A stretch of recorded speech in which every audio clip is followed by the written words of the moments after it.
மஹதி வந்த பிற்பாடு தான் இந்த உலகத்தினுடைய அழிவு ஏற்படும் என்பதாக ஸல்லல்லாஹு அலைஹி வஸல்லம் சொன்னாங்க. கண்ணியத்துக்குரியவர்களே, 50க்கும் மேற்பட்ட ஹதீஸ்கள், 60க்கும் மேற்பட்ட அஸர்கள் மஹதி அலைஹிஸ்ஸலாத்து வஸ்ஸலாம் அவர்களுடைய வருகையை தெளிவுபடுத்திக் கொண்டிருக்கிறது. 2035க்கு முன்னால மஹதியுடைய வருகை எதிர்பார்க்கலாம். சில அறிஞர்கள் கூறுகிறார்கள் அவ்வாறு கிடையாது.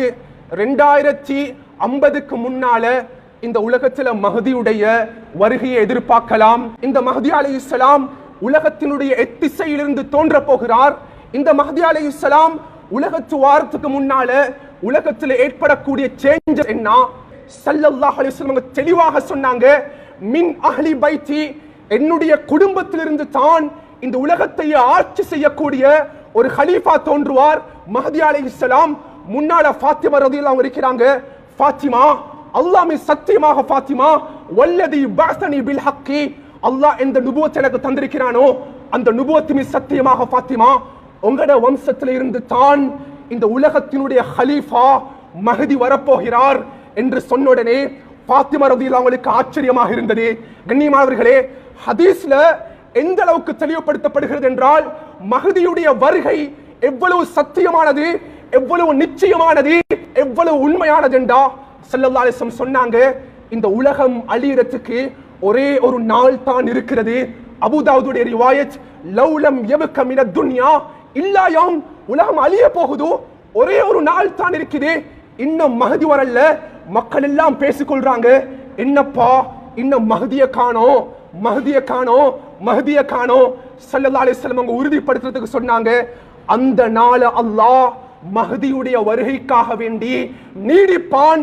மஹதி வந்த பிற்பாடு தான் இந்த உலகத்தினுடைய அழிவு ஏற்படும் என்பதாக ஸல்லல்லாஹு அலைஹி வஸல்லம் சொன்னாங்க. கண்ணியத்துக்குரியவர்களே, 50க்கும் மேற்பட்ட ஹதீஸ்கள், 60க்கும் மேற்பட்ட அஸர்கள் மஹதி அலைஹிஸ்ஸலாத்து வஸ்ஸலாம் அவர்களுடைய வருகையை தெளிவுபடுத்திக் கொண்டிருக்கிறது. ஒரு மிக முக்கியமான கியாமத்துடைய நாளுடைய ஒரு அடையாளம் இருக்கிறது. அது தான் கண்ணியத்துக்குரியவர்களே, மஹதி அலைஹிஸ்ஸலாம் வஸ்ஸலாம் அவர்களுடைய இந்த உலகத்தினுடைய வருகை. கண்ணியத்துக்குரியவர்களே, சில அறிஞர்கள் இன்று கூறுகிறார்கள் 2029க்கு முன்னால மஹதி அலைஹிஸ்ஸலாம் இந்த உலகத்துக்கு வந்துருவாரு. ஹதீஸுடைய ரிசர்ச்சர்ஸ் எங்களுக்கு அப்படித்தான் விளங்குது. இன்னும் சில அறிஞர்கள் கூறுகிறார்கள் இல்ல இல்ல 2035க்கு முன்னால மஹதியுடைய வருகை எதிர்பார்க்கலாம். இன்னும் சில அறிஞர்கள் கூறுகிறார்கள் அவ்வாறு கிடையாது, 2050க்கு முன்னால இந்த உலகத்தில் மஹதியுடைய வருகையை எதிர்பார்க்கலாம் என்று பலவிதமான கருத்துக்களை இன்றைய அறிஞர்கள் ஹதீஸுடைய பார்வையில் முன்வைத்துக் கொண்டிருக்கிறார்கள். கண்ணியத்துக்குரியவர்களே, இந்த மஹதி அலைஹிஸ்ஸலாம் இவர் யாரு? இந்த மஹதி அலைஹிஸ்ஸலாம் அவர் பார்க்கிறதுக்கு எப்படி இருப்பாரு? இந்த மஹதி அலைஹிஸ்ஸலாம் உலகத்துக்கு எப்ப வரப்போறாரு? இந்த மஹதி அலைஹிஸ்ஸலாம் உலகத்தினுடைய எத்திசையிலிருந்து தோன்ற போகிறார். இந்த மஹதி அலைஹிஸ்ஸலாம் உலகத்து வாரத்துக்கு முன்னால உலகத்தில் ஏற்படக்கூடிய சேஞ்சஸ் என்ன? கண்ணியத்துக்குரியவர்களே, நன்றாக நாம் புரிந்து கொள்ள வேண்டும். இது ஒரு நீண்ட தலைப்பாக இருந்த போதிலும் நம் ஈமானை வலுவூட்டுவதற்காக வேண்டி சிறியொரு விடயத்தை நான் பேசி முடிக்கிறேன். கண்ணியமானவர்களே, ஸல்லல்லாஹு அலைஹி வஸல்லம் அவர்கள் ஹிஜ்ரி 11 இந்த உலகத்திலிருந்து பிரிகிறாங்க. ரசூலுல்லாஹுடைய வஃபாத்துக்கு பின்னால அபூபக்கர் ரலியல்லாஹுடைய ஆட்சி காலம், அபூபக்கர் ரலியல்லாஹுக்கு பின்னால உமர் இப்னு கத்தாப் ரலியல்லாஹுடைய ஆட்சி காலம், உமர் இப்னு கத்தாப் ரலியல்லாஹுக்கு பின்னால உஸ்மான் இப்னு அஃபான் ரலியல்லாஹுடைய ஆட்சி காலம், உஸ்மான் ரலியல்லாஹுக்கு பின்னால அலி இப்னு அபீ தாலிப் ரலியல்லாஹுடைய ஆட்சி காலம். கண்ணியமானவர்களே, ஹிஜ்ரி 13 அபூபக்கர் ரலியல்லாஹு அவர்கள் மரணிக்கிறார்கள்.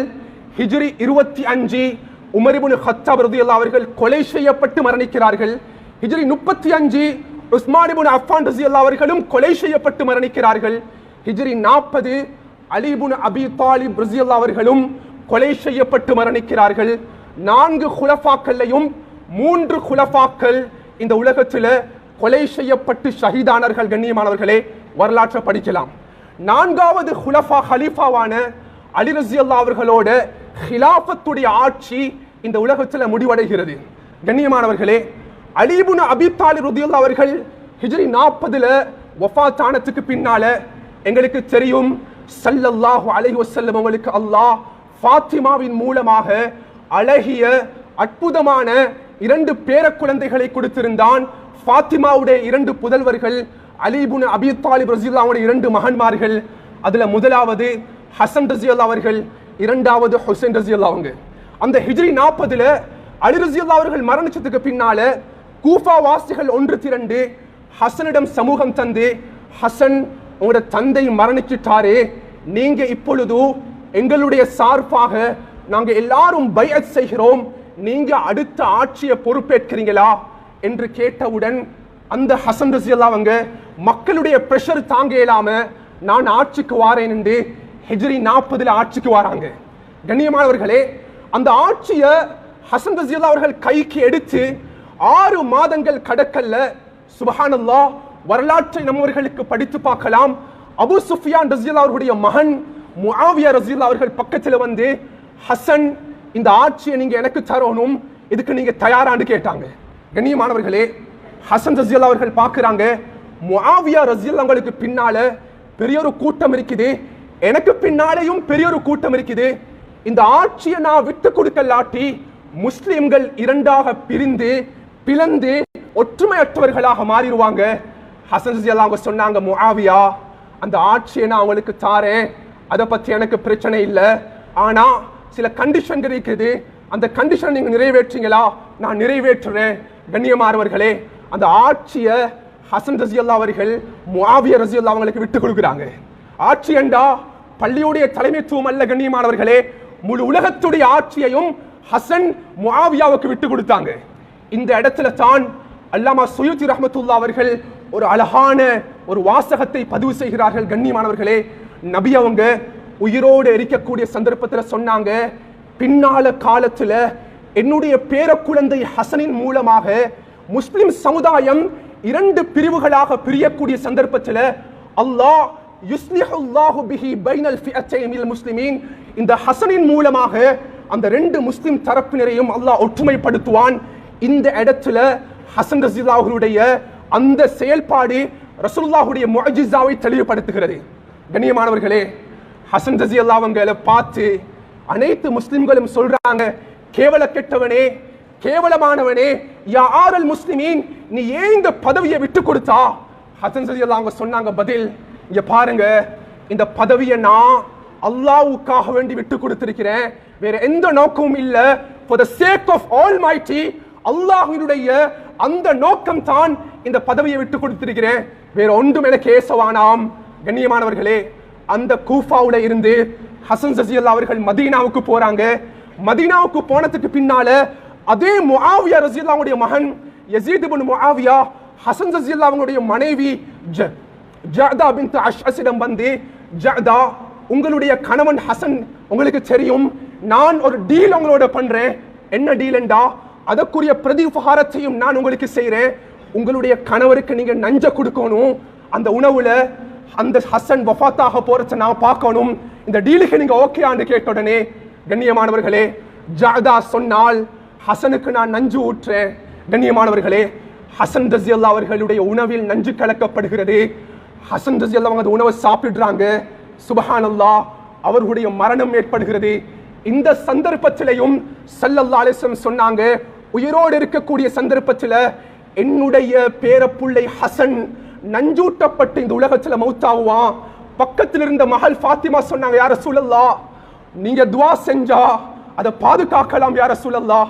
ஸல்லல்லாஹு அலைஹி வஸல்லம் சொன்னாங்க, ஃபாத்திமா, நான் துஆவை வச்சிருக்கிறேன், அந்த துஆ வந்து என்னுடைய உம்மத்துக்குரிய துஆ, ஹசனுக்குரிய துஆ அல்ல. அதே மாதிரி கண்ணியமானவர்களே, ஹசன் ரலியல்லாஹு அவர்கள் மரணிக்கிறார்கள்.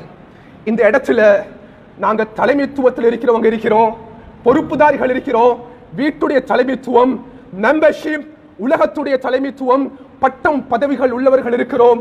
கண்ணியமானவர்களே, இந்த இடத்துல தான் அல்லாமா இப்னுல் கையிம் ரஹ்மத்துல்லாஹி அவர்கள் தெளிவுபடுத்துகிறார்கள்.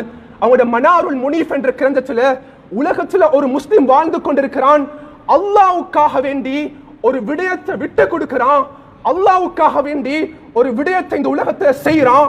சுப்ஹானல்லாஹ், அவனுடைய அந்த செயல்பாட்டினுடைய பிரதிபலிப்பை அல்லாஹ் அவனுடைய குழந்தைகள்ல வெளிப்படுத்துவான், அவனுடைய பிள்ளைகள்ல வெளிப்படுத்துவான், அவனுடைய வம்சத்தில் அல்லாஹ் வெளிப்படுத்துவான், அவனுடைய ஊர்கள்ல அல்லாஹ் வெளிப்படுத்துவான். கண்ணியமானவர்களே, அல்லாமா இப்னுல் கையும் ரஹ்மத்துல்லாஹி அவங்க சொல்றாங்க, ஹசன் ரஸியல்லாஹு அவர்கள் அல்லாஹ்வுக்காக வேண்டி இந்த ஆட்சியை விட்டு கொடுத்தார்கள். இந்த ஆட்சி எனக்கு தேவையில்ல, ஜனாதிபதி பதவி எனக்கு தேவையில்ல, இந்த பிரசிடென்ட்டாக இருக்க வேண்டிய கட்டாயம் எனக்கு இல்ல. சுப்ஹானல்லாஹ். இதனால தான் கண்ணியமானவர்களே, இந்த உலகத்தினுடைய கடைசி கால பகுதியில முழு உலகத்தையுமே ஆட்சி செய்யக்கூடிய ஒரு ஹலீஃபா இந்த உலகத்துக்கு வரப்போறாரு. அந்த ஹலீஃபாவை அல்லாஹ் அந்த ஹசனுடைய தியாகத்தின் காரணமாக, கண்ணியமானவர்களே, இது கட்டுக்கதைகள் அல்ல, ரசூலுல்லாஹுடைய வார்த்தைகள், அந்த ஹசனுடைய தியாகத்தின் மூலமாக இந்த உலகத்தினுடைய ஆட்சியையே கையெடுக்கக்கூடிய நீதமான ஹலீஃபா அந்த மஹ்தியை அல்லாஹ் ஹசனுடைய பரம்பரையில தான் அல்லாஹ் வரவைக்க போறான் என்ற தெளிவை அல்லாமா இப்னுல் கையும் ரஹ்மத்துல்லாஹி அவர்கள் தெளிவுபடுத்துகிறார்கள். கண்ணியமானவர்களே, இது லேசிப்பட்ட விடயம் கிடையாது. இந்த knowledge என்ற தலையில வச்சுக்கொள்ளணும். கண்ணியத்துக்குரியவர்களே, ஸல்லல்லாஹு அலைஹி வஸல்லம் தெளிவாக சொன்னாங்க, மின் அஹ்லி பைத்தி, என்னுடைய குடும்பத்திலிருந்து தான் இந்த உலகத்தை ஆட்சி செய்யக்கூடிய ஒரு ஹலீஃபா தோன்றுவார். மஹ்தி அலைஹிஸ்ஸலாம் முன்னால ஃபாத்திமா ரலியல்லாஹு இருக்கிறாங்க. ஃபாத்திமா, அல்லாஹ் மீது சத்தியமாக ஃபாத்திமா, வல்லதி பஅஸனி பில் ஹக்கி, அல்லாஹ் எந்த நுபுவத் எனக்கு தந்திருக்கிறானோ அந்த நுபுவத் மீது சத்தியமாக ஃபாத்திமா, உங்களோட வம்சத்தில் இருந்து தான் இந்த உலகத்தினுடைய ஹலீஃபா மஹ்தி வரப்போகிறார் என்று சொன்ன உடனே ஃபாத்திமா ரலியல்லாஹு அவங்களுக்கு ஆச்சரியமாக இருந்தது. கண்ணியமானவர்களே, ஹதீஸ்ல எந்த அளவுக்கு தெளிவுபடுத்தப்படுகிறது என்றால், மஹ்தியுடைய வருகை எவ்வளவு சத்தியமானது, எவ்வளவு நிச்சயமானது, எவ்வளவு உண்மையானது என்றா ஸல்லல்லாஹு அலைஹி வஸல்லம் சொன்னாங்க, இந்த உலகம் அழியறதுக்கு ஒரே ஒரு நாள் தான் இருக்கிறது. அபூதாவுதுடைய ரிவாயத், லவ்லம் யப்க மினத் துன்யா இல்லா யௌம், உலகம் அழிய போகுது, ஒரே ஒரு நாள் தான் இருக்குது, இன்னும் மஹ்தி வரல. மக்கள் எல்லாம் பேசிக்கொள்றாங்க, என்னப்பா இன்னும் மஹ்திய காணோம், மஹ்திய காணோம், மஹ்திய காணோம். ஸல்லல்லாஹு அலைஹி வஸல்லம் அவங்க உறுதிப்படுத்துறதுக்கு சொன்னாங்க, அந்த நாள் அல்லாஹ் மஹ்தியுடைய வருகைக்காக வேண்டி நீடிப்பான். மஹ்தி வந்த பிற்பாடு தான் இந்த உலகத்தினுடைய அழிவு ஏற்படும் என்பதாக ஸல்லல்லாஹு அலைஹி வஸல்லம் சொன்னாங்க. கண்ணியத்துக்குரியவர்களே, 50க்கும் மேற்பட்ட ஹதீஸ்கள், 60க்கும் மேற்பட்ட அசர்கள் மஹ்தி அலைஹிஸ்ஸலாத்து வஸ்ஸலாம் அவர்களுடைய வருகையை தெளிவுபடுத்திக் கொண்டிருக்கிறது. என்னை சந்திக்கக்கூடியவங்க, இந்த தலைப்புல நான் இது ஒரு பாடம், பெரிய ஒரு சிலபஸ், அதிகமான இடங்கள்ல பேசி வரக்கூடிய பாடம். கண்ணியமானவர்களே, சிலவங்க கேட்பாங்க, ஹஸ்ரத் மஹ்தி என்றா அது அவருடைய பேரா? கண்ணியமானவர்களே, மஹ்தி என்பது அவருடைய பேரு கிடையாது. மஹ்தியுல் முன்ததர் என்றால் awaited one, awaited man, இந்த உலகத்தையே ஆட்சி செய்யக்கூடிய, நேர்வழிப்படுத்தக்கூடிய ஒரு பொதுவான மனிதனுக்கு வைக்கப்பட்ட பேரு தான் மஹ்தி அலைஹிஸ்ஸலாம். அப்படி என்றா மஹ்தியுடைய பேர் என்ன? கண்ணியமானவர்களே, இந்த ஹதீஸ்களை படிக்கும் பொழுது அல்லாஹ்வுக்கு நாங்க ஷுக்ர் செய்யணும்.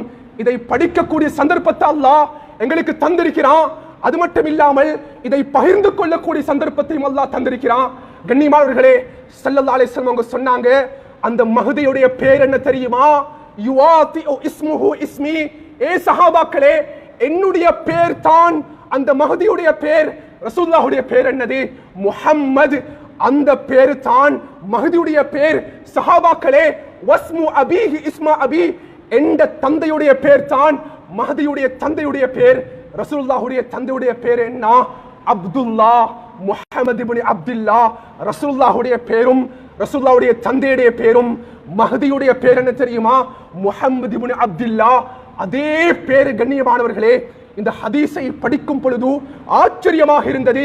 ஹதீஸ்ல கண்ணியத்துக்குரியவர்களே, ரசூலுல்லாஹ் அவங்க பெரிய அளவுல மஹ்தியுடைய உடல் தோற்றத்தை பத்தி பேசல, அவருடைய கேரக்டர்ஸ் பத்தி, அவருடைய அட்டிட்யூட பத்தி, அவருடைய பிஹேவியர்ஸ் பத்தி, his moral and ethics, அவருடைய நன்னடத்தைகளை பத்தி ரசூலுல்லாஹ் அவங்க அதிகமாக பேசினாங்க. அதுல ரெண்டே ரெண்டு அடையாளங்கள் ஹதீஸ்ல சொல்லப்பட்டிருக்குது. அந்த அடையாளங்கள் மாத்திரம் தான் அந்த மஹ்தி எப்படி இருப்பாரு, அவருடைய உடம்பினுடைய அப்பியரன்ஸ் எப்படி இருக்கும், உடம்புடைய தோற்றம் எப்படி இருக்கும். ஸல்லல்லாஹு அலைஹி வஸல்லம் சொன்னாங்க, அஜ்லல் ஜபஹா, அந்த மஹ்தியை நீங்க பார்த்தா அந்த மஹ்தியினுடைய தலை இருக்கிறது அல்லவா, அந்த தலை விசாலமாக, நெற்றி விசாலமானதாக இருக்கும். முஹத்திஸுங்கள் தெளிவுபடுத்துறாங்க, ஏனென்றா அவருடைய முன் நெற்றியில தலையில முடி இருக்காது, அது வழுக்கையாக இருக்கும், அது தட்டையாக இருக்கும். அதனால மஹ்தியுடைய தலையினுடைய நெற்றியுடைய பகுதி மிக விசாலமானதாக இருக்கும். இரண்டாவது அடையாளம் ஸல்லல்லாஹு அலைஹி வஸல்லம் சொன்னாங்க, அக்னல் அன்ஃபி, அந்த மஹதியுடைய மூக்கு இருக்கிறது அல்லவா, அது கூர்மையானதாக, ஒடுங்கியதாக, நீளமானதாக இருக்கும். கண்ணியத்துக்குரியவர்களே, இந்த ரெண்டு அடையாளத்தை தான் ஸல்லல்லாஹு அலைஹி வஸல்லம் மஹதியினுடைய உடம்பினுடைய தோற்றத்தை நபி அவங்க தெளிவுபடுத்திருக்கிறாங்க. ஆனால் அறிஞர்கள் மஹதியினுடைய உடம்பினுடைய ஷேப்பை பற்றி அதிகமான தெளிவுகள் முன்வைக்கப்பட்டிருக்கிறது. அவருடைய உடம்புடைய தலையில இருந்து கால் வரைக்கும் அவருடைய கை விரல்கள் கூட எப்படி இருக்கும் என்பதாக அறிஞர்களுடைய கருத்து இருக்குது. ஆனா ஸல்லல்லாஹு அலைஹி வஸல்லம் சொல்றாங்க, இந்த ரெண்டு உடலுடைய தோற்றத்தை தான் நபி அவர்கள் தெளிவுபடுத்திருக்கிறாங்க. கண்ணியமானவர்களே, அதிகமானவங்களுக்கு சந்தேகம் இருக்குது, அந்த மஹதி எங்கிருந்து வர போறாரு? அவர் இந்தியால இருந்து வருவாரா? அவர் ஆப்பிரிக்கால இருந்து வருவாரா? அவர் இலங்கையிலிருந்து வருவாரா? அவர் மக்கால இருந்து வருவாரா? அவர் மதீனால இருந்து வருவாரா? அவர் அமெரிக்கால இருந்து வருவாரா? கண்ணியமானவர்களே, ஸல்லல்லாஹு அலைஹி வஸல்லம் சொன்னாங்க, மஹதி எங்கிருந்து வருவார் என்றா ஹதீஸுடைய வார்த்தை. கண்ணியமானவர்களே, மின் கிபலில் மஷ்ரிக், மஹதி எங்கிருந்து வருவாரு தெரியுமா? அவர் வரக்கூடிய திசை எங்க தெரியுமா?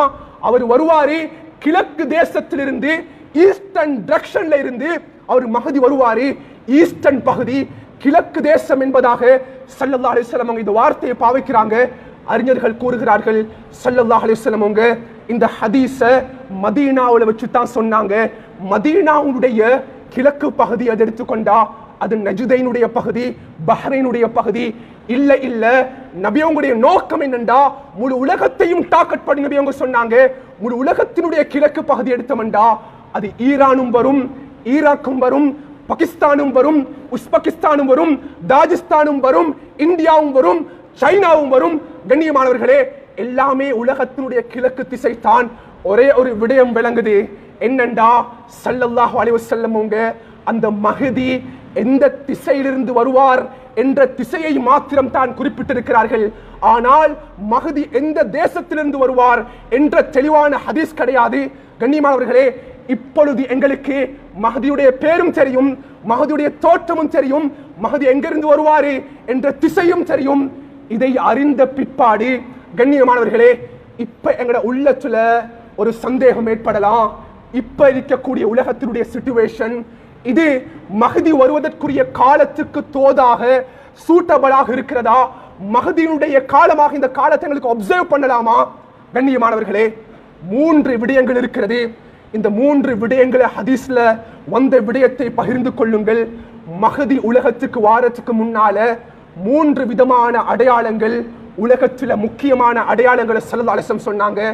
அதுல முதலாவது அடையாளம் தான் கண்ணியமானவர்களே, நபி அவங்க தெளிவாகவே பேசினாங்க, முல்குல் ஜபரியா.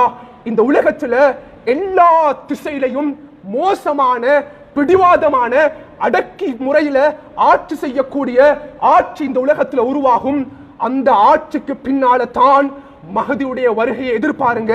முஸ்தத் அஹ்மதுடைய பதிவு. கண்ணியமானவர்களே, ரசூலுல்லாஹ் அவர்கள் ஆட்சியை 4 வகையாக பிரிச்சாங்க. அதுல முதலாவது நுபுவத்துடைய ஆட்சி, அது ரசூலுல்லாஹுடைய மரணத்தோடு முடிஞ்சிட்டு. இரண்டாவதாக ஹிலாஃபத்துடைய ஆட்சி, அது அலி ரலியல்லாஹுடைய மரணத்தோடு முடிஞ்சு. மூன்றாவது நபி அவங்க சொன்னாங்க, முல்க் ஆக், உலகத்தில் கஷ்டமான ஆட்சி காலம் தோன்றும். அந்த ஆட்சி காலம் தான் அது உமையாக்களுடைய ஆட்சியிலிருந்து உஸ்மானியாக்களுடைய ஆட்சி காலம் வரைக்கும் அதுவும் முடிஞ்சு. கண்ணியமானவர்களே, நான்காவது நபி அவங்க சொன்னாங்க, முல்க் ஜபரியா. இந்த உலகத்துல கடுமையான, கஷ்டமான, மக்களை அண்டர் கண்ட்ரோல் பண்ணக்கூடிய, மக்களுக்கு உதவி ஏற்படுத்தக்கூடிய, மக்களுக்கு நோவினை செய்யக்கூடிய ஆட்சி உலகத்தில் ஏற்பட்டா முஸ்லிம்களாகிய நீங்கள் புரிந்து கொள்ளுங்கள், மஹதியுடைய வருகை உலகத்தில் நெருங்கிவிட்டது. இது முதலாவது எவிடன்ஸ். கண்ணியமானவர்களே, இதை வச்சு நீங்க கம்பேர் பண்ணிக்கோங்க. உலகத்தினுடைய அமைப்பு எப்படி இருக்குது? எவ்வளோ நாடுகள் இருக்கிறது. அது எங்கட நாடாக இருக்கலாம், பக்கத்து நாடாக இருக்கலாம், அது அமெரிக்காவாக இருக்கலாம், எத்தனையோ எம்பயர்ஸ் இருக்குது. ஒப்பிட்டு பாருங்கள், ரசூலுல்லாஹுடைய ஹதீஸுக்கு இது தோதுவாக இருக்கிறதா? இரண்டாவது நபி அவங்க சொன்னாங்க, கண்ணியமானவர்களே, உலகத்துல எல்லா திசைகள்லையும் அநியாயம் பரவ ஆரம்பிக்கும். அநியாயம் என்றா 2 விதமான அநியாயம் இருக்கிறது. முதலாவது நபி அவங்க சொன்னாங்க துல்ம், இரண்டாவது சொன்னாங்க ஜௌர். துல்மண்டா ஒரு மனிதன் இன்னும் ஒரு மனிதனுக்கு செய்யக்கூடிய அநியாயம். அடுத்தது ஜௌரண்டா ஆட்சி பீடத்திலிருந்து குடிமக்களுக்கு செய்யக்கூடிய அநியாயம். இந்த 2 விதமான அநியாயம் உலகத்தில் ஏற்பட்டா ஸல்லல்லாஹு அலைஹி வஸல்லம் சொன்னாங்க, நீங்க நினைச்சுக்கோங்க, மஹதியுடைய வருகை நெருங்கிவிட்டது. கண்ணியமானவர்களே, உலகத்தில் எல்லா திசைகளிலும் இன்றைக்கு மக்களால குரல் எழுப்பப்படுகிறது, ஜஸ்டிஸ் ஃபோர், நாங்க அநீதி இழைக்கப்பட்டிருக்கிறோம், எங்களுக்கு நீதம் வழங்குறதுக்கு யாரும் இல்லையா? கண்ணியமானவர்களே, இந்த ஹதீஸ நாம் ஒப்பிட்டு பார்க்கக்கூடிய சந்தர்ப்பத்தில் தெள்ளத் தெளிவாக விளங்குது. ரசூலுல்லாஹ் சொன்ன அந்த அடையாளம் முன்னால் நடந்து கொண்டிருக்கிறது. கண்ணியமானவர்களே, மூன்றாவது சப்ஜெக்ட் ஆக முக்கியமானது. ரசூலுல்லாஹ் அவர்கள் தெளிவாக பேசினாங்க. நபி அவங்க சொன்னாங்க, பஸாருடைய ரிவாயத், யக்ததிலு இந்த கன்சிக்கும் ஹாதா ஸலாஸத்துன் குல்லுஹும் இப்னு ஹலீஃபா. பின்னால காலத்துல 3 இளவரசர்கள் ஒரு புதையலுக்காக வேண்டி சண்டை பிடிக்க ஆரம்பிப்பாங்க. கன்ஸ் என்ற வார்த்தை ரசூலுல்லாஹ் அவர்கள் ஹதீஸ்ல பாவிச்சாங்க. புதையல் என்றா கண்ணியமானவர்களே, ஹதீஸுடைய அடிப்படையில முஹத்திஸுங்கள் தெளிவுபடுத்துறாங்க, காபத்துல்லாவுக்கு கீழால ஒரு புதையல் இருக்கிறது. அந்த புதையலைத்தான் ரசூலுல்லாஹ் அவர்கள் கூறுகிறார்கள், 3 இளவரசர்கள் அந்த புதையலை எடுக்கிறதுக்கு சண்டை பிடிப்பாங்க. இல்ல அறிஞர்கள் சொல்றாங்க, அத நபி அவங்க நாடல்ல, ஃபுராத் நதியில வெளியாகக்கூடிய தங்க மலையை எடுக்கிறதுக்காக வேண்டி 3 அரசர்கள் சண்டை பிடிப்பாங்க. அறிஞர்கள் சொல்றாங்க, அதுவும் இந்த ஹதீஸ்ல நாட்டம் இல்ல. மூணாவது கருத்து என்னண்டா, புதையல் என்றால் இந்த இடத்துல நாட்டம் என்னண்டா, ஆட்சியை தக்க வைத்துக் கொள்வதற்காக வேண்டி 3 இளவரசர்கள் உலகத்தினுடைய ஒரு திசையில் சண்டை பிடிக்க ஆரம்பிப்பார்கள். அரபு தேசத்தில் கண்ணியமானவர்களே, அந்த சண்டை ஃபைட்டிங் ஸ்டார்ட் ஆகக்கூடிய சந்தர்ப்பத்தில் உள்ளூர் யுத்தம் உருவாக ஆரம்பிக்கும். மக்கள் எல்லாம் பதற ஆரம்பிப்பாங்க, மக்களுக்கெல்லாம் பதட்டம் ஏற்பட ஆரம்பிக்கும். அந்த சந்தர்ப்பத்தில் தான் கண்ணியமானவர்களே, அந்த காபத்துல்லாவுல மகாமு இப்ராஹிம் இருக்கிறது. ஹஜ் செஞ்சவங்க இருக்கிறீங்க, அதுக்கு பக்கத்துல ருக்னுல் யமான் என்ற ஒரு இடம் இருக்குது. அதுக்கு பக்கத்துல தான் ஸல்லல்லாஹு அலைஹி வஸல்லம் சொன்னாங்க, மஹ்தி அலைஹிஸ்ஸலாம் அவர்கள் காபத்துல்லாவுடைய மகாமு இப்ராஹிமுக்கு முன்னால வந்து அவர் நின்று கொண்டிருப்பார். அந்த சந்தர்ப்பம் முழு நாட்டிலையும் உள்ளூர் யுத்தம் நடந்து கொண்டிருக்கும். மக்கள் பதட்டத்தில் இருப்பாங்க. சில மனிதர்கள் போய் அந்த மஹ்தியுடைய கையை பிடிச்சி குலுக்கி ஆட்டி சொல்லுவாங்க, நீங்க தான் அடுத்த ஹலீஃபா மஹ்தி என்று சொன்ன உடனே அவருக்கு ஆச்சரியமாக இருக்கும், நானா மஹ்தி? கண்ணியமானவர்களே, அந்த சந்தர்ப்பம் வரைக்கும் மஹ்திக்கு தெரியாது நான் மஹ்தி என்று. கிட்டத்துக்குள்ள அண்மை காலத்துல காபத்துல்லாவுக்கு பக்கத்துல இதே இடத்துல ஒருத்தர் தன்னுடைய கையை உயர்த்தி சத்தம் போட ஆரம்பிச்சாரு, நான் தான் மஹ்தி. அரபு தேசத்து உலமாக்கள் பக்கத்துல வந்து சொன்னாங்க, ஏ மனிதா, நீ மஹ்தி கிடையாது, மஹ்திக்கே தெரியாது நான் மஹ்தி என்று, இந்த இடத்துல இருந்து நீ சென்று விடு என்று சொன்ன உடனே அந்த இடத்துல இருந்து அந்த மனிதர் போயிட்டாரு. கண்ணியமானவர்களே, இந்த மகாமு இப்ராஹிமுக்கு பக்கத்துல மக்கள் வந்து மஹ்தியுடைய கையை பிடிச்சு குளிக்க சொல்லுவாங்க, நீங்க தான் அடுத்த ஹலீஃபா என்று சொன்ன பிற்பாடு தான் கண்ணியமானவர்களே மஹ்தி அலைஹிஸ்ஸலாத்து வஸ்ஸலாம் அவங்களுக்கு தெரிய வரும், நான் தானப்பா இந்த உலகத்தையே ஆட்சி செய்யக்கூடிய ஹலீஃபா மஹ்தி என்பதாக புரிந்து கொள்வார்கள். கண்ணியமானவர்களே, முழு உலகத்தினுடைய எல்லா தேசத்திலிருந்தும் மக்கள் காபத்துல்லாவை நோக்கி விரைய ஆரம்பிப்பார்கள். மஹ்தியுடைய கையை பிடிச்சு பைய செய்ய ஆரம்பிப்பாங்க. இதை கேள்விப்பட்ட இஸ்லாத்தினுடைய எதிரிகள் ஷாம்ல இருந்து உருவாகி கண்ணியமானவர்களே மஹ்தியை கொலை செய்யறதுக்காக சமூகம் தருவாங்க. ஹதீஸ்ல ரசூலுல்லாஹ் அவர்கள் தெளிவாக பேசினாங்க, அந்த கூட்டம், அந்த படை ஷாமிலிருந்து புறப்படுவார்கள், மஹ்தியை தாக்குவதற்காக வேண்டி மக்காவை நோக்கி வருவாங்க. வரும் பொழுது தான் நபி அவங்க சொன்னாங்க, யுஹ்ஸஃபு பிஹிம் பைன மக்கா வல் மதீனா, மக்காவுக்கும் மதீனாவுக்கும் இடையில அந்த படை வந்து கொண்டிருக்கும் பொழுது அல்லாஹ் அந்த முழு படையையும் பூமிக்குள்ளால் இழுத்து சுழிவாங்கப்படும். கண்ணியத்துக்குரியவர்களே, ரசூலுல்லாஹ் சொன்னாங்க, ஒரு அடையாளம் கூட இருக்காது. இந்த படை இவ்வாறு சுழிவாங்கப்பட்டால் முஸ்லிம்களே நீங்கள் புரிந்து கொள்ளுங்கள், முஸ்லிம்களே நீங்கள் அறிந்து கொள்ளுங்கள், நிச்சயமாக சத்தியமாக இந்த உலகத்துக்கு மஹ்தி வந்து விட்டார். இதுதான் மிகப்பெரிய அடையாளம்.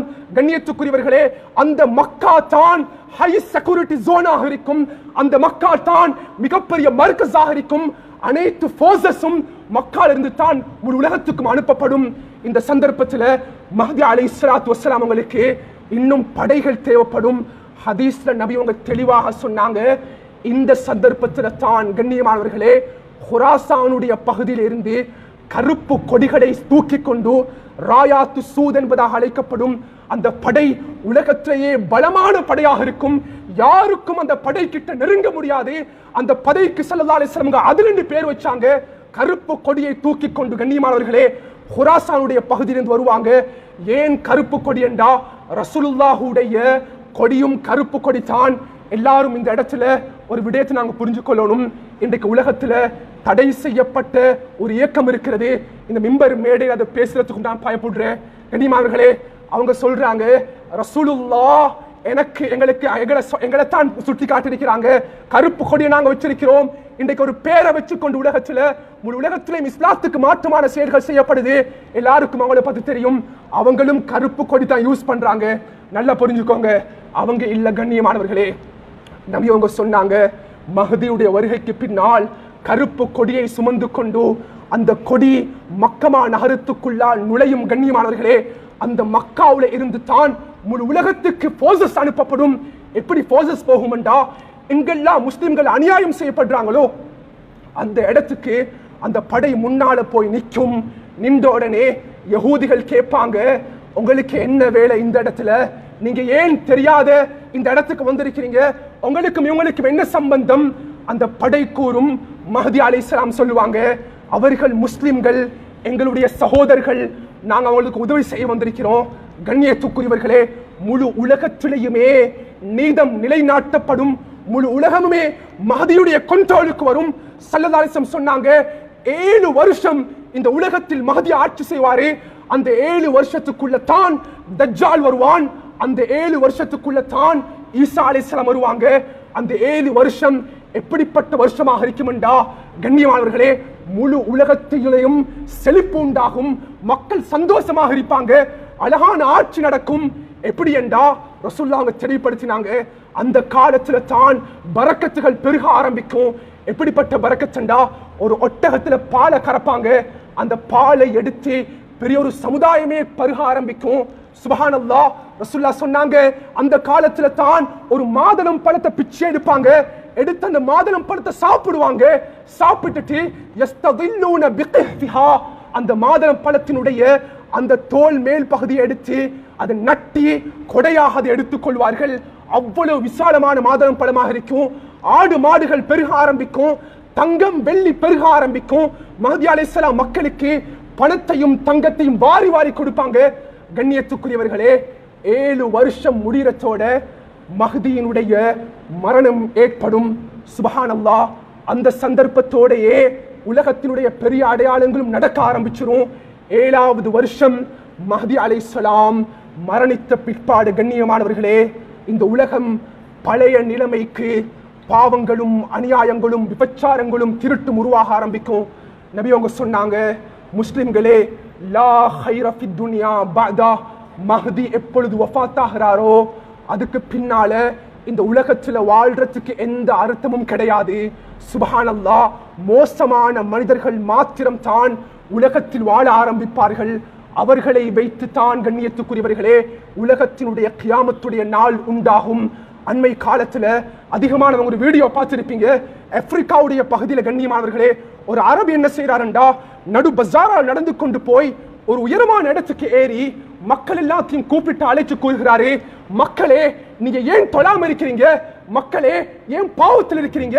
மக்களே, ஏன் அல்லாஹ்வுடைய கட்டளை நீங்க எடுக்கிறீங்க? இல்ல, உங்களுக்கு தெரியுமா மஹ்தியுடைய வருகை நெருங்கி விட்டது என்பதாக அந்த ஆலிம், அந்த மனிதர் அந்த பயான செய்யறாரு நடு பஜார்ல இருந்து.